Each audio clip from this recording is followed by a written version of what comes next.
Thank you very much indeed for taking the time out to join today. Obviously, the topic is very much about maintaining and growing your grassroots sponsorship relationships, and the key focus being on retention today. Now, a lot of the content that I'm going to cover in today's session also is very relevant from the perspective of acquiring new sponsors, because clearly, if we're positioning something to market which is very attractive and they can see how you're going to deliver value to them as a business, as a brand, then of course we're more likely to win their business in the first place. But today's focus is going to be talking about the activations that we recommend here at Snap, and to hopefully make you think differently about how you might go about securing sponsors and retaining them, most importantly, moving forward. So, moving on. So, key things that I want to make sure you go away with today. So, information on retaining the sponsors, importantly through delivering on our promises. So, if we say we're going to do something for a sponsor, what are we going to do? How are we going to do it? When's it going to be done by? And then ultimately making sure that we do it. How that approach impacts our ability to build relationships. Now, that's an advance of securing them, but also when it comes around to renewal. And then ultimately, we're going to talk about how that's been applied in the context of Clanfield FC, who are using the Snap system to support them in their activities at their football club. And ultimately, I think what's really important to say at this point is that all of the examples I'm giving today are varied based on size of club, number of members, amount of sophistication around sponsorship, amount of volunteer time that's available to do the various things. So please bear with me. There are going to be some examples which are super, super simple. And then there are going to be some examples that are really complex and might be kind of aspirational for your club or organization in the future. But the principles, I think, are really important to understand, because hopefully it becomes part of your journey in developing your sponsorship offering in whatever organization you're representing. Okay, so first up, let's just cover off retaining sponsors and delivering on our promises. So it's really important, and it kind of goes without saying that sponsorship plays a really vital income stream for most, if not all, grassroots clubs. I'm yet to find a club that's got more money than they need and doesn't need any additional income. Obviously, when it comes to planning anything, whether it be reseeding pitches, buying new equipment, kit, facility hire, whatever it may be, having a steady cash flow and a projected sponsorship income clearly helps you plan as a club. So getting things in place, having those relationships in a strong and steady position so that you know what's coming and when it's coming, really helps you obviously run the club as effectively as you can. In terms of how we develop those relationships with sponsors, sponsors aren't just about giving you money, saying thank you very much, and then going back to them in 12 months' time and asking them for the same again. It's about really taking the time to understand, well, why are they getting involved? Is it a philanthropic donation? Are they little Johnny or little Jane's mum or dad or guardian? Or are they, business focused, objective driven? Are they trying to get something in return for their organization? And it's really key to understand that. And in doing so, creating a longer term relationship will enable you to deliver greater value to your members. So when your membership fee increases by 2%, 3%, 5%, or whatever it may be, you can soften that blow to the members by ensuring that the value that you add as a club is enhanced. And I'll be talking about some of that today in some of the examples. But if we consider if the local MOT garage was sponsoring the club and we got 20% off of car servicing for all of our members, well, of course, that doesn't cost you anything more. In fact, as a club, you're likely to have received a sponsorship income for it, but your members have got that additional benefit, having not paid necessarily any more in their subs, but they get that benefit from being able to use that service at a discounted rate. And you can apply that across all of your sponsors. So the logic being that you create additional value, additional perks for your members. The whole piece around boosting credibility. If you as an organization, you as a club are sponsored and those sponsors are loyal and stay longer, then of course it's going to really help in terms of enhancing visibility, both to new sponsors that might potentially want to get involved at the club, but also just from a membership acquisition perspective, getting more members engaged. If we're showing that we're a thriving organization, we've got sponsors, they stay a long time, it puts us up on a pedestal to be admired, and obviously helps them with recruitment. And last but not least on this slide, you can't get away from the fact that keeping sponsors happy and keeping them in sponsorship at the club is far, far easier than going out and winning new ones every year. I've seen many examples where clubs' portfolios pretty much change 100% from one year to the next, as sponsors essentially are sold a dream, they join the club, they're not spoken to for 11 months, and then in month 12, someone says, oh, hi, do you want to renew? And of course, the attrition, the turnover of those sponsors tends to be pretty high, and understandably so. Okay, so again, just some of the core basics here around actually delivering on our promises again. So clear communication. Let's make sure that we've sat down and we've really understood, what it is that we're going to do, keep them updated on our progress, and then ultimately check in ahead of a renewal. So we're not in a position where month 11, as I just mentioned, we're coming forward with a, do you want to renew type conversation. That can be done in a number of ways. And I think, we can go down that really kind of formulaic route of saying, what are your objectives, Mr. Business Owner, Mr. Sponsor, and try and get that answer. But equally, we need to all make sure we're putting that into our own club context. Now, that might be, sitting down over a bacon roll or a pint of beer or whatever it is, and just having a really down-to-earth conversation with that sponsor and saying, if we were sitting down having this conversation in 12 months from now, what would you like to have seen happen so that you would be delighted as a sponsor and renewing for a following year? And I think that kind of conversation is a really simple one to have. And the level of formality obviously needs to match your approach, your culture as a club. But ultimately, what we're saying is in 12 months from now, what does good look like, and what's going to make all of us be on the same page and be happy at that point. We need to deliver on our agreed benefits, whether that be the social media exposure, whether that be branding presence on site. It's just about making sure that we've got clarity on that and we deliver it in a timely fashion, as we said we will.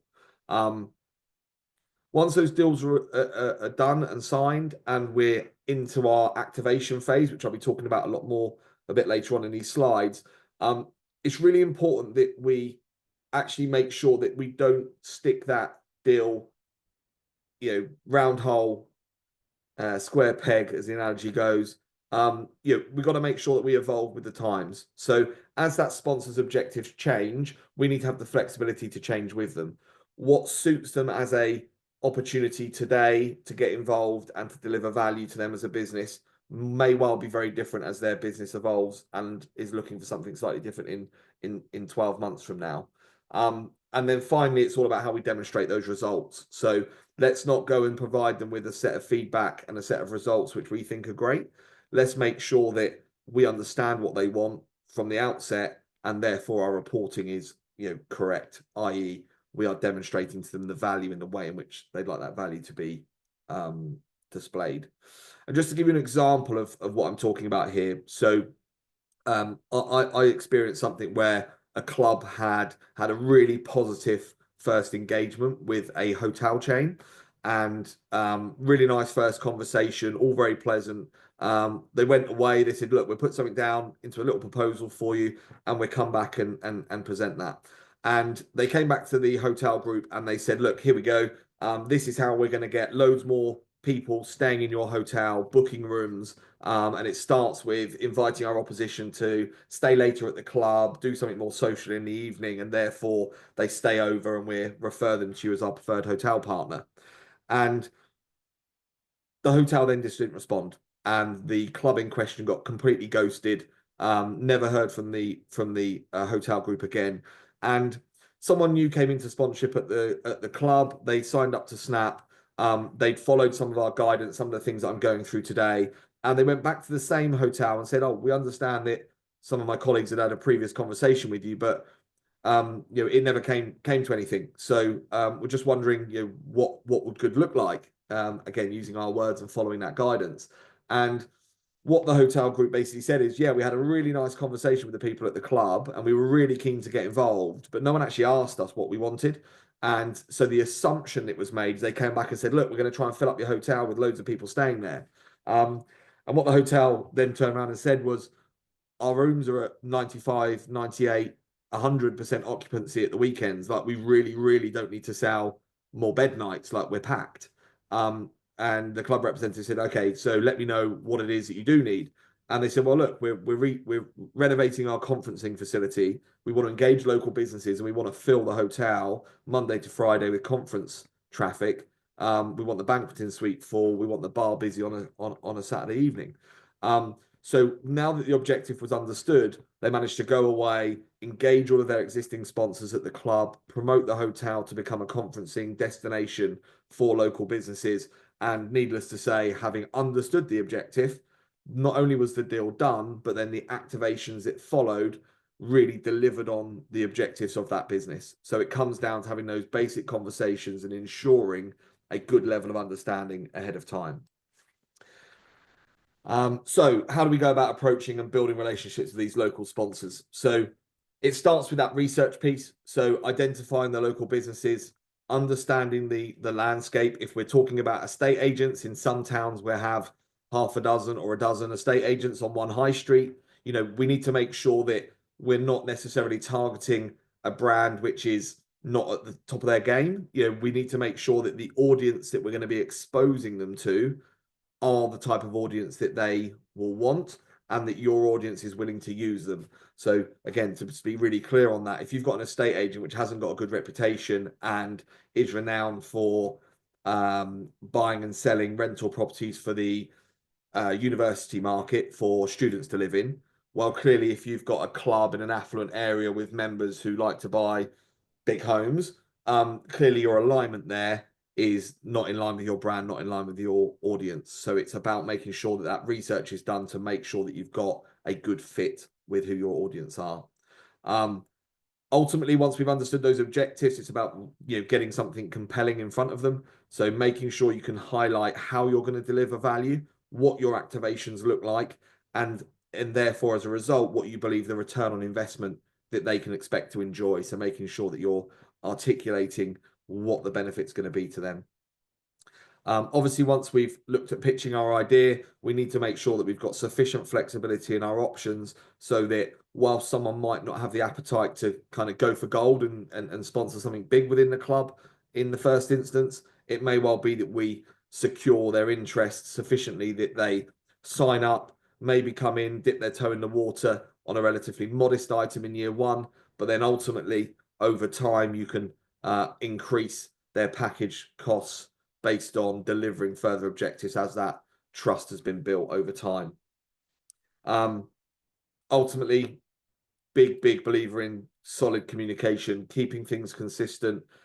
Let's check in with them, make sure we've got a regular communication schedule, get them down to the club where possible, but equally and at the same time respecting that they may wish to differentiate their day job where they're sponsoring your club Monday to Friday, and don't expect necessarily that all of their engagement with the club is going to be coming down and watching games on a Saturday and Sunday when you happen to be at the club, because they may well have their interest outside of work. So it's just about understanding and being really clear in your communication about how and when you're going to be engaging them. Is that going to be a quarterly meeting, a bi-monthly catch up? Well, whatever it is, it's just about making sure you're all on the same page.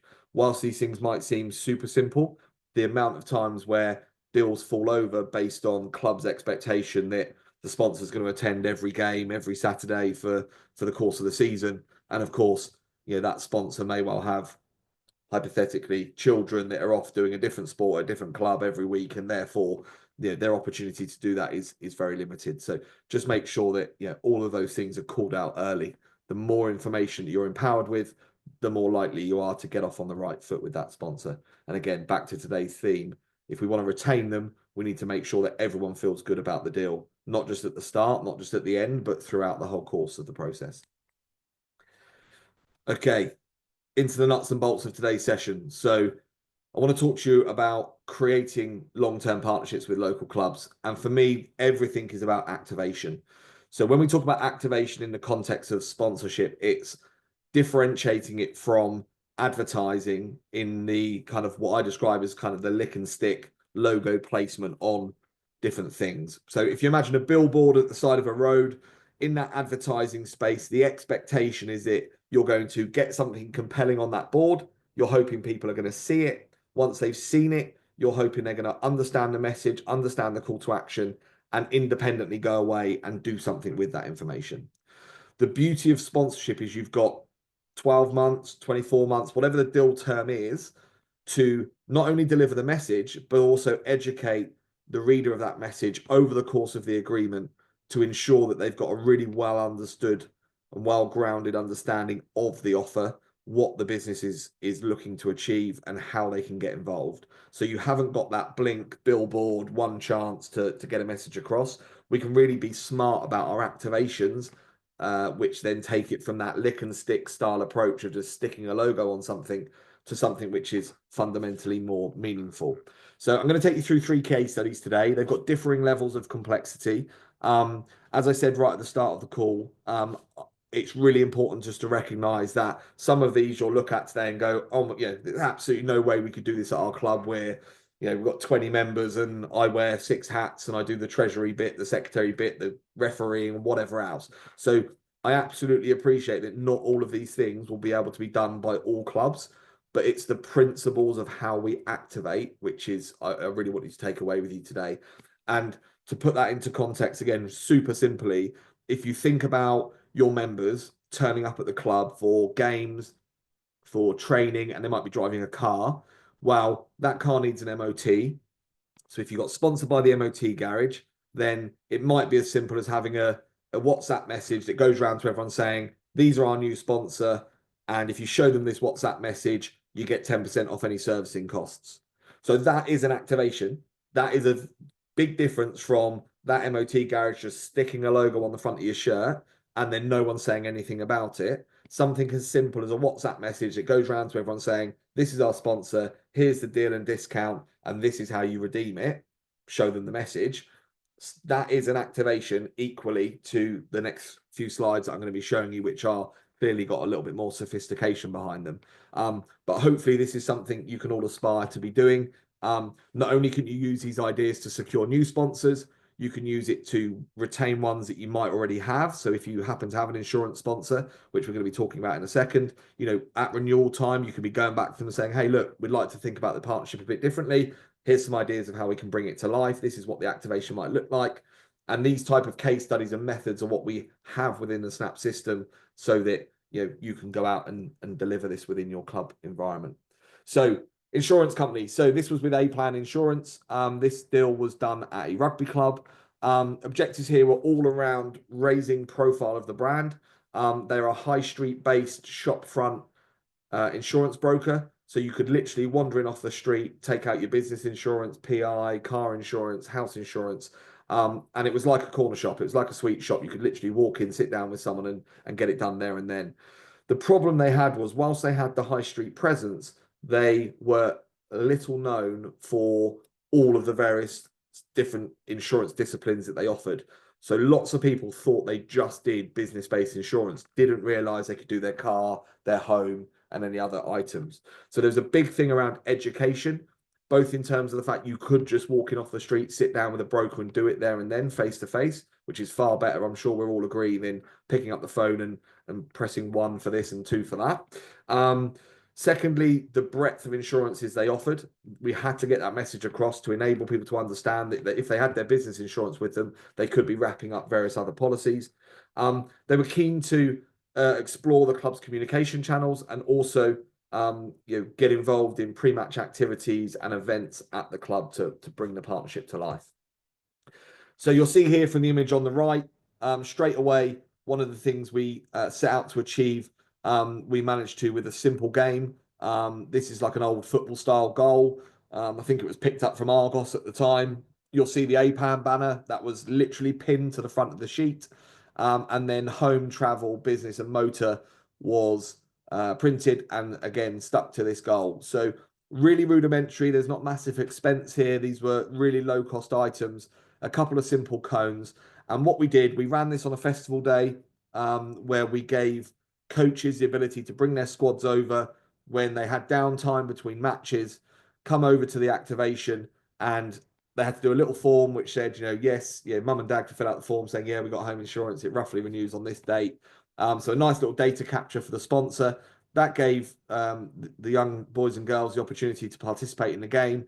And what we effectively did here was we started them on the green cones, we moved them back to the yellow, we moved them gradually further away, and we got them to call out the insurance type they were going to look to pass the ball through, and then they got to throw the ball through the hoop. Of course, they racked up a score, and then there was a winner drawn at the end of the session. So what that basically did was have hundreds of children throughout the course of the day passing a ball, shouting out A plan, home insurance, A plan, business insurance, and the whole of the ground couldn't help but hear. So at the end of that day, everyone that was on site knew full well that A Plan Insurance offered this huge array of different different insurance offerings. They also sponsored a Man of the Match award, and also lots of promotion was going out across social media. They had branding on the floodlights, which you saw on the previous slide.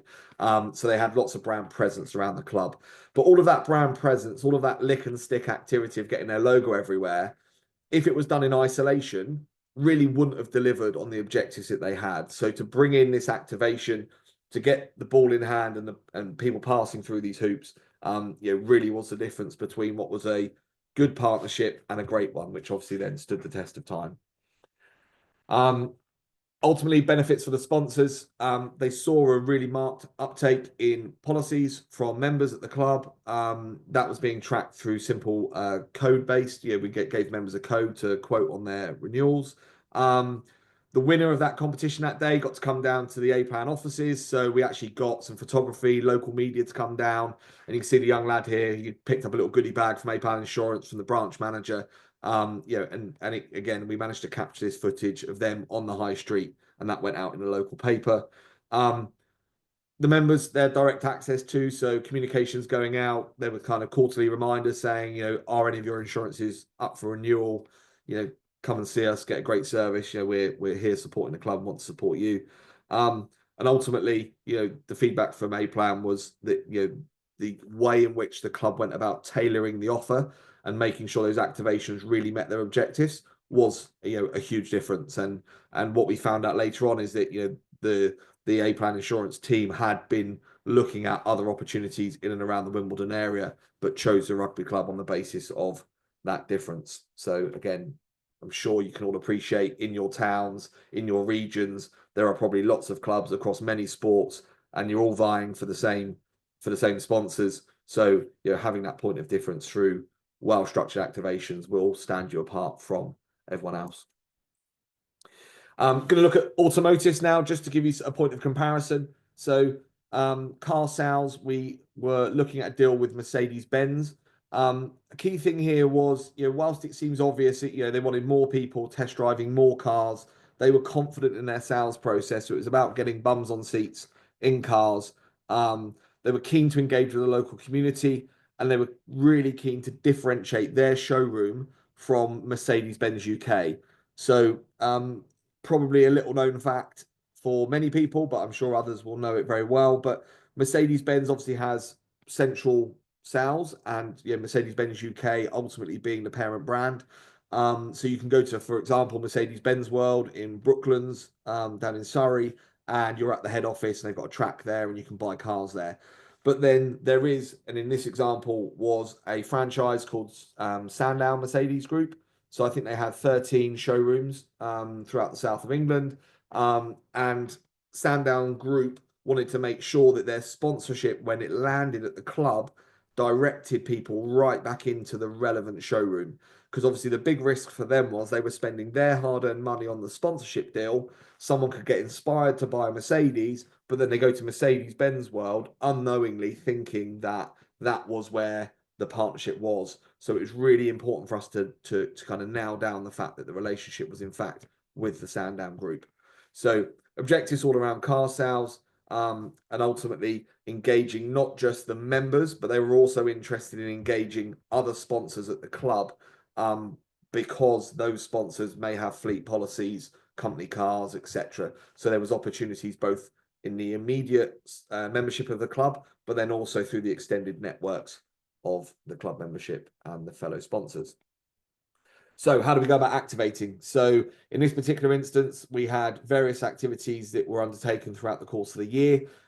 We had branded car on site. So as you walked around into the pavilion, you couldn't help but walk past this car It had the spec there, the pricing, it was wrapped. You can see the branding there. They've even sign written the side of the car with the club's name on. It was just there, loud and proud, front and center. You couldn't walk into the club without seeing it. They had pitch side advertising, they had program adverts. What was really nice is they managed to collaborate with one of the other sponsors at the club, which was a hotel chain, the Harbour Hotel Group. And we started running Man of the Match and Volunteer of the Month awards. So Volunteer of the Month was submitted by fellow members. They could say, look, this person's really gone above and beyond this month. And when that volunteer gained the greatest votes, they were the Volunteer of the Month.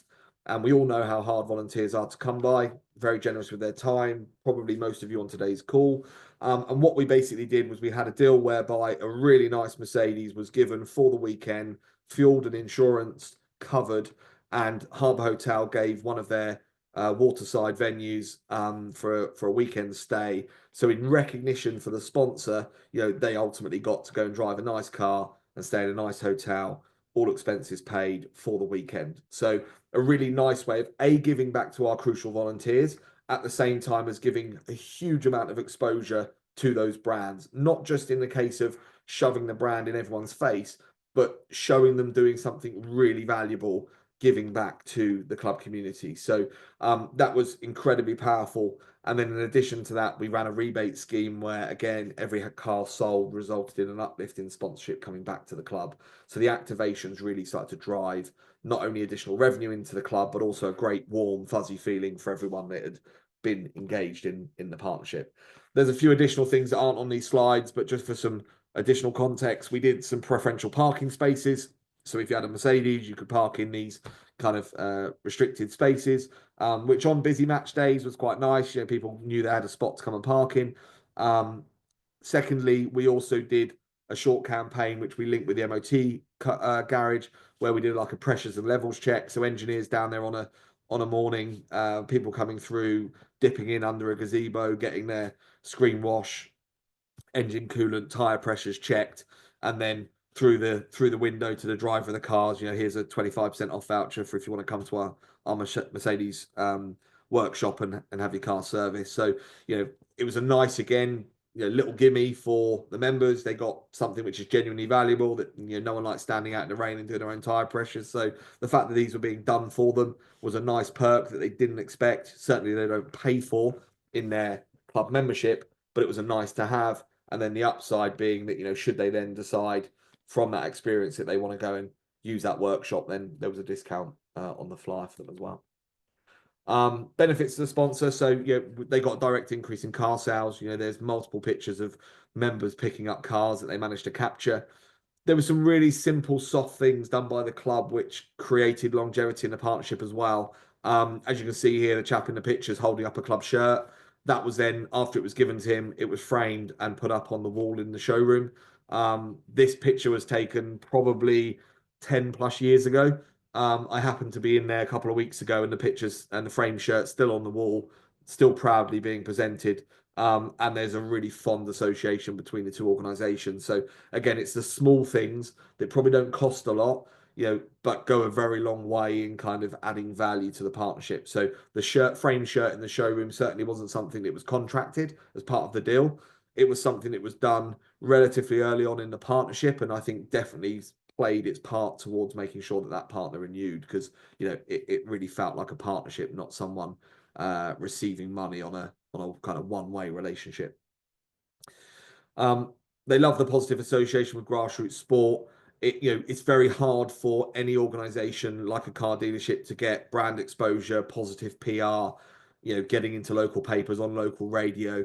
But when you're doing great things and sending volunteers off for weekends away and giving players cars for man of the match awards, all of a sudden it becomes newsworthy content. So what is relatively simple when you think about them now, they actually deliver a huge amount of additional value because they become very newsworthy activities.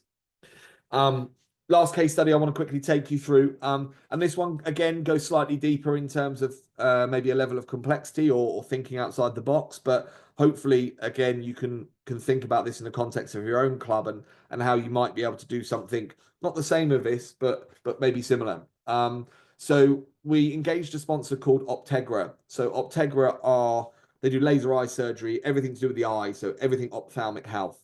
So um, their big thing was all around boosting brand visibility. They wanted to engage the local communities in which their hospitals were based. So they really wanted to get out and get involved in the towns where their hospitals are. Um, they had a big drive around education on eye health because one of the things that they have a responsibility as an industry to do is to make people aware of the dangers of certain behaviors and not looking after our eyes and not recognizing early signs of issues with the eyes. And ultimately, if that resulted in new laser eye surgery referrals, that was a bonus to this partnership. It was not a necessity for the partnership to be deemed a success. It was a nice addition to drive those referrals into the club. So first up, you can see this road entrance sign. Road data is readily available online. If you Google road traffic volumes, you'll very quickly find the relevant link. So you can find out what sort of traffic flows you have. So this particular club's got about 6.5 million vehicles a year going down it. And therefore, the opportunity to deliver that brand visibility on that road was key. So we managed to put some road entrance signage up, which obviously Optegra were credited with at the bottom. And this is where it got really fun. So in addition to the roadside signage, they partnered with a minis festival. And the great thing about these festivals it's not just the kids from the club that they're sponsoring. There are visiting teams from all around the county, all the surrounding towns. So I think there was probably 10 plus teams 10 clubs on site that day with multiple teams from varying age groups. So comfortably over 1,000 people on site. And it was over the Easter weekend. And one of the major problems, and I'm sure many of you will sympathize with this, if you go to any festival, and it doesn't matter what sport it is, if it's a swimming gala or a football festival or a rugby event, whatever it is, typically you find that there is downtime between games, between races. And in those gaps, it can be pretty boring. And especially if you've got a squad of 25 cold, hungry players that are waiting for the next game. So what we did is we came up with two primary activations. One that's not on this picture today, and the one that's on the picture. So if I start with the one that's not on the picture, we had a huge life-size costume of an Easter bunny, and that Easter bunny had one of the club members in it, and they were running around handing out baskets for the kids on site to go and explore around an Easter egg trail and collect tokens and bring them back to the desk. And when they submitted their tokens back to the desk, they could either collect an Easter egg or a little goodie bag. Obviously, you've got to be conscious of allergies and all of that good stuff. So with parental consent, they could go and do that Easter egg trail. Now, what was really great about it was we had parents coming over saying, "Oh, how much does this cost? Not sure if little Johnny's going to do it, little Jane's going to do it." And what we were able to say was actually it's all been funded today by Optegra. It's completely free of charge, and we hope the kids have a great time. Now, the number of letters and emails that generated of thanks and acknowledgement from not just members at the club that were being sponsored, but by the visiting clubs was phenomenal.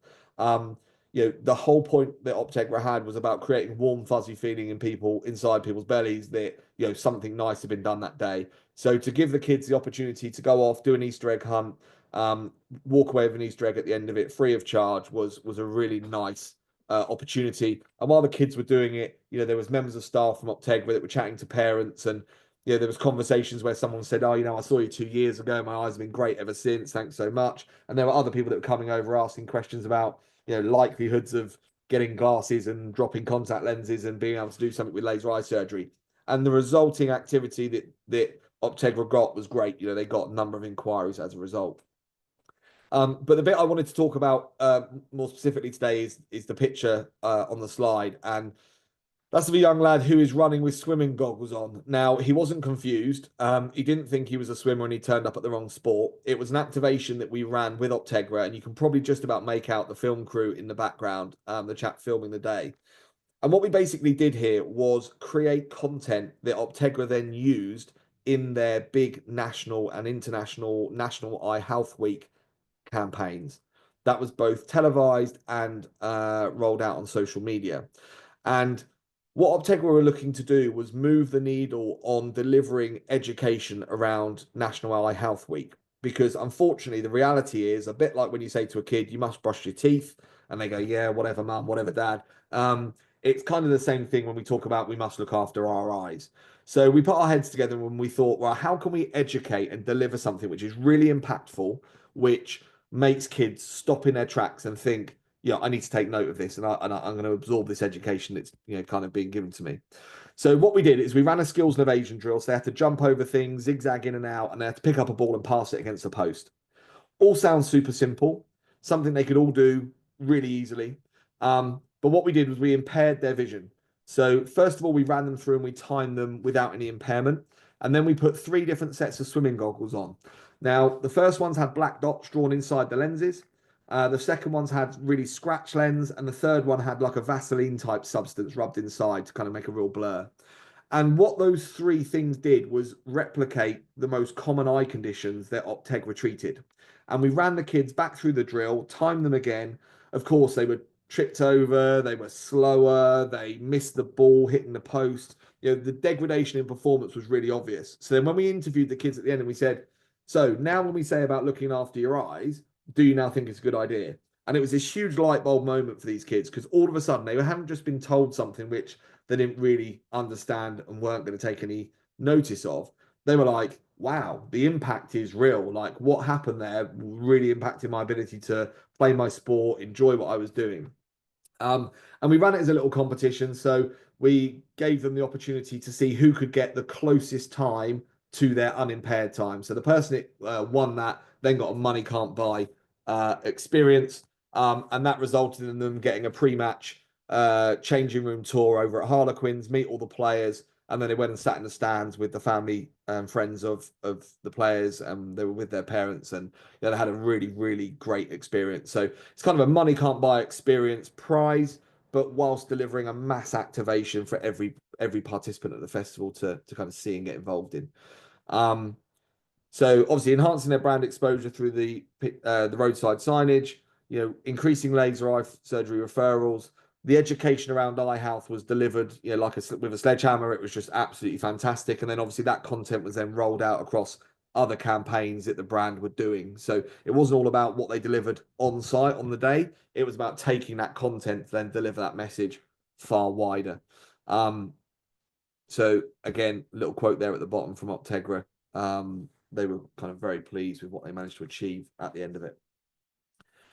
So next steps. So what do we take from today's session? How do we actually go and put some of it into action? Because you can absolutely do some of these things without Snap.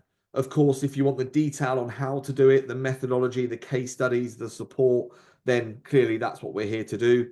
And wrapped around all of that is a set of tools that we have on the Snap system to do it. But with or without Snap, what I'd encourage you to do from here on out is, get a plan, and that plan can be scribbled down in 5 seconds on the back of a scrap of paper, or you can get as sophisticated as you want with regards to that planning. But ultimately, let's start maintaining contact regularly with our sponsors. So on the assumption that we're looking to retain them, which is obviously core focus of today's session, let's make sure that conversation is regular. Let's get them out to events. Let's acknowledge their support as regularly as we can, whether that be in announcing results after fixtures at the weekend, inviting them down to sponsor welcome days at the club, or whether it just be popping in next time you're passing their offices, their shop, and just saying hi and grabbing 5 minutes with them. Let's make sure we understand what we're going to deliver them at the start and show value throughout the partnership. So we have to make sure that there's clarity at the start, because otherwise we'll never know what value looks like down the chain. So let's make sure we're crystal clear and aligned on that from the start. Offering perks. So, let's hold back a couple of things that we think we can do for them. Let's make sure that we don't leave ourselves short in our pricing around our sponsorship. But, let's make sure that we add something in throughout the life of the partnership. And if we go back to the automotive example we talked about earlier in today's session with Mercedes and the gifting of the shirt, we had the club captain, the club president randomly turn up on a day at the showroom and go to the go to the general manager and present this shirt and thank them, just saying those words and actually thanking them for the value that they've delivered to the club in that partnership. It goes one hell of a long way. And then when it comes to securing our renewals, let's not leave it to month 11. Let's make sure that in these regular check-ins we're having, we've got a really good finger on the pulse for how's the relationship going? Are we delivering value? And there's nothing wrong with asking midway through or even at the end of quarter one, you're 3 months into a year's agreement. If you're saying, how have you felt that how are we going at the start? Are we going in the right direction? Is there anything we need to change? And assuming that we keep checking in like that and the responses are positive, it then becomes incredibly difficult for a sponsor at the end of the agreement to not renew if all the way through, they've been telling you how pleased they are with how it's going. And of course, if they're not pleased, you've got the opportunity to react rather than getting the surprise of a cancellation at the end of the initial term. Okay, so a few things here, just in terms of how we see us adding value. Obviously, I've talked about lots of things today, and I'm conscious I've rattled through a heck of a lot of information for you. But ultimately, what we want to do is empower you with all the great stuff that other clubs have done before you. There's no point in you having to go out and figure it out for yourself, how to secure the MOT garage and deliver them a great activation, the solicitor, the accountancy firm, the local pub, the cafe, the hairdressers. All of these case studies exist. The methodology is a well-trodden path. It's been done by us as Snap, as a consultancy business on behalf of clubs, and then subsequently has been replicated by clubs all over the country, from tiny small clubs that play on rented facilities with one small team, right through to huge clubs with thousands of members. So the methodology is there, and the learning has already been done. The hard yards have already been done, and it's there ready for you to consume, pick up, and just go and replicate. That's the first point.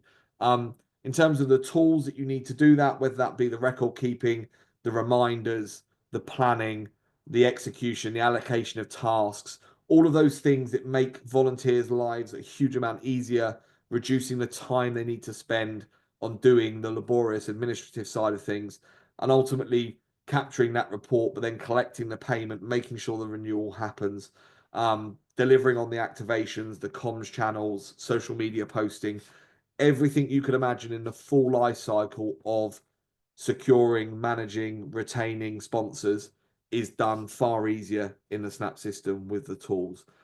I think the last point I just make on this is it's not something we dreamt up yesterday. This business has been going since 2012, and the methodology that we has been refined over that time. And the tools that we have built have been built based on club volunteers, just like you guys on the call, saying it'd be great if it did this for me, if it took away this job, if it saved me this time. So the entire tool has evolved over many years, by us refining everything that we do based on real life examples of volunteers in the struggles that they have securing and maintaining those sponsors. I want to talk today to Clanfield FC, and I'm just going to have to quickly make sure that Anthony is unmuted on this call. So bear with me just a second. Okay, I think I've got him livened up. Apologies, I'm not sure I did the right thing, Tony, today in terms of how I invited you to today's session. So I don't think everyone can see you, but I'm hoping they can okay. hear you. We can hear you. Fantastic. Look, ladies and gentlemen, I just want to hand over to Tony. Clanfield FC have had an awesome start on the Snap system. I think they're £5,500 in the first 6 months, and that was from fairly modest starting position. I don't want to talk too much about it. I want to hand over to Anthony just to tell us a bit about his experience and what they've managed to achieve at the club. So, Tony, over to you, mate. Thanks, Mark. So I've been involved in the football club for about 6 or 7 years, sort of helping my son's team, and then a couple of years ago got involved in the senior team side of things, and actually as part of the senior team found the challenge of sponsorship much greater than in the youth section, where normally, as Mark pointed out, there's someone's dad, granddad, aunt's uncle, or someone's work partner that's going to be able to put together enough funds for kits and stuff. But as we got into the senior teams, we were very much in a position where we would go out to someone, or historically would go out, ask for, see if they get a kit, get the kit paid for, and then crack on as normal. And then 12 months time, go back. Do you want to do it again? No. Yes. Okay. We need to find someone else. And then that really changed as the team progressed and moved up. We managed to move up the leagues and get promoted. And actually, we're at the point where we found we were in this sort of grey area where we had players that had previously been paid. We didn't pay players, but they didn't expect to pay to actually play football. They were at the sort of in that mid-range level. And therefore, our sort of income stream was, we massively needed additional sponsorship. And effectively found sort of Snap, had a session with Mark and George, and effectively just adopted the process. And as you can see from the picture, the shirt that young Harvey's wearing, Steve Grantham Estate Agents, it literally went exactly the way that that Mark demonstrates in the activation phase. Found good local estate agent that had sort of word of mouth experience of good experience. A couple of people in the club had used them. Went to him and said, "Look, got this opportunity here. We're looking to put a new sponsor on the front of our shirt, and what we want to do is market you and what does good look like for you." And he came up with the idea of saying, right, okay, we'll give you some money up front, and then what we can do is I can give all your members a preferential rate on my commission, and then part of that commission as well will come back to you as the club, for the ones that register with me through the football club. So brilliant, love that. And then I went, right, how many other places on the shirt can I sell? So created probably the biggest challenge, which is the delivering on what I promised from my side of it, by selling 5 different sponsors across the home and away shirts, and from that side of it. However, using the tools, being able to just the promotional scheduling makes that a lot easier. So yeah, it's been big learning curve for us as a football club, but the team, Mark and George in particular, been really supportive. And again, as Mark said previously, the enhancements to the platform, I know I can just ping a message on there saying it'd be great if it could do this, and then you get some feedback saying, yeah, that's a really difficult one, or actually no, we're already on it, it's coming soon, bear with us, kind of thing. So it's been a really good experience for us. Tony, thank you, mate. I'm really grateful, and it just leads me to say, you know, ultimately, you know, it's you and you doing it. What we've just done here is bottle up experiences and created a set of tools. Fundamentally, it's your effort that has seen the club have the success you've had. So, as I do to any volunteer that steps up and helps out a club, you know, take my hat off to you. I've done it myself. It's hard. Often feels like a thankless task. So if we can just make that, you know, a little bit easier, a little bit more effective, and get you the results, then, you know, we're delighted to be able to be a small part in that journey. So thank you for sharing your story today. I'm super grateful, as I'm sure everyone else on the call is, and keep up the great job. Pleasure. Okay, leaves me last couple of bits. So opening up the floor to our Q&A. Have we got any questions, George, that are particularly needing to be covered? George is one of my colleagues, which I believe is on today's call. George, I don't know if you want to drop anything to me in Slack if it's relevant, and worth addressing to everyone, and then I'll pick up on those specific questions. And if not, I can certainly go into let me have a quick look. Have I got the questions in front of me? Select them over, Mark. Super. Thanks, George. Right. Here we go. Okay, first question I've got here. So I think George has been answering questions as we've gone through, but there's a few that have come up multiple times. So question I've got here is, would you recommend a feedback form with current sponsors to help you improve for next season? What their expectations are going forward? Yes. All I'd say about forms, and this a little bit of this will come down to how many sponsors you've got and level of complexity with regards to how much they spend with you, etc. if I was spending, and the numbers are relevant, by the way, but hypothetically, if I was spending £10,000 with someone sponsoring the club and I was all over most of their kit and equipment and what have you, and I received a form saying, give me some feedback, I'd feel like I wouldn't feel very loved. So I think if you've got hundreds of sponsors and they're all paying you 20 quid or 50 pounds, whatever it is, and again the numbers I'm using are purely hypothetical for the example, then maybe a form would be fine. I think if you've got less sponsors of greater value, I would jump in the car and go and see them. I would try and get them down to the club, and I think you cannot substitute that face-to-face engagement when it comes to kind of gaining that feedback. That's just my view. Equally, pick up the phone. There is absolutely nothing wrong with doing a feedback form. I think it's certainly better than nothing. I just think just be aware of the relationship you're trying to build and how you want to build it. But yeah, ultimately, the most important thing and just the question itself is great, because the idea that you're actually going to get some feedback, however you're going to do it, just do it. Get that feedback. Don't be afraid to ask. The worst that can happen is they tell you how unhappy they are. At least you then know and you can do something about it. If you don't ask the question and you don't know, the first you'll hear about it is when they've cancelled. So by all means, let's just get on and ask the question. So yeah, think it should be done however you see fit. That was just my personal opinion about whether or not you get face to face. Someone else on a very practical level asked about the slides. Yes, absolutely. All the slides are going to be coming out along with the recording. That will come out to you on the email that you registered for today's session on. So that will be with you. I've got no more questions. Okay, so either I've bored you all to tears and you're all asleep, and so there's no questions, and in which case I apologize. Or alternatively, I covered everything, which I hope is the case. Oh, I have got another question just come in.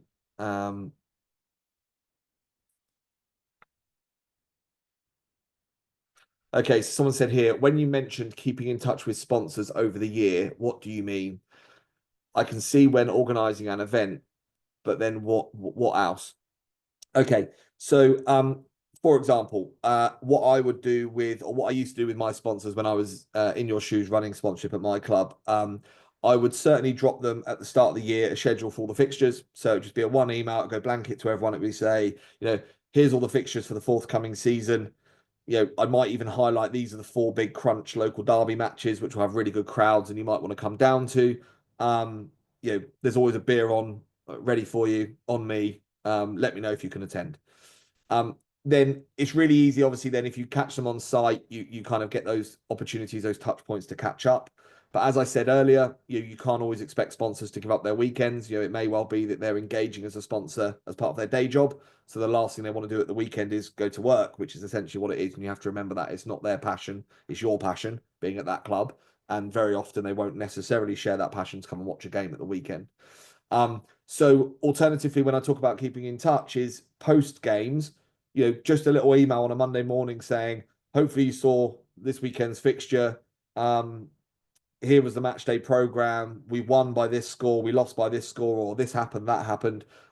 It might just be a paragraph, but touching base, a little screenshot, WhatsApp message saying, oh, your advert looked great in the program, or if there was a try scored and you happen to capture a picture and there are pitchside banners in the background, or goal scored, or the flags above the swimming pool, whatever sport it is. Again, the principle remains consistent. If you can ultimately send something to them, so there's this constant drip of acknowledgement of their existence, their presence.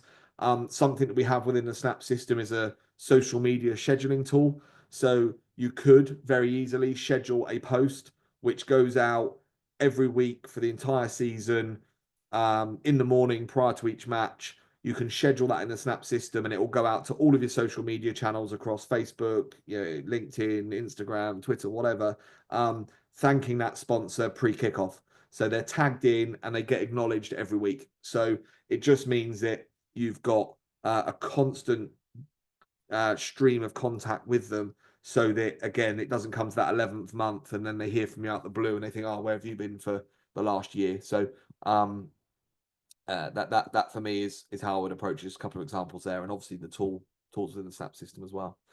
I think that's the last question. So nothing else has come through from George. So thank you very much. Obviously, it just leaves me to pick a winner. So we obviously selected a winner for the session. We were going to select one person for a free profile, and we have selected Miranda Kemp. So hopefully Miranda's still on the call.